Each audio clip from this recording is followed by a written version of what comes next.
the little elephant who loved stars. In the heart of the savanna, where the acacia trees touched the sky, lived a little elephant named Elara. While the other elephants her age loved to splash in the waterhole, Elara had a different passion.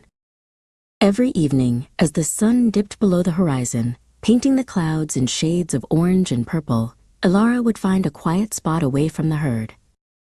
She would watch, with wide, curious eyes, as the first star appeared, a tiny diamond in the vast, darkening canvas. "Hello, little star," she would whisper, her voice a soft rumble. Her mother, a wise and gentle elephant named Lyra, would often find her there. "What do you see, my little Elara?"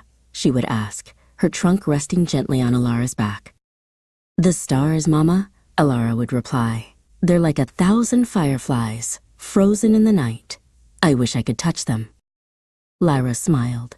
"They are beautiful, my dear, and though you cannot touch them with your trunk, you can touch them with your heart." Elara didn't quite understand, but she loved the way her mother's words made her feel. She imagined her heart reaching up, up, up, past the clouds and into the endless night. One night, a shooting star blazed across the sky, a silver streak against the velvet black. Elara gasped in delight.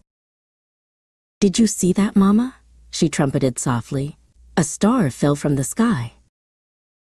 Lyra nuzzled her daughter. "Some say that when a star falls, it's a sign of good things to come, and you, my little Elara, are the brightest star I know."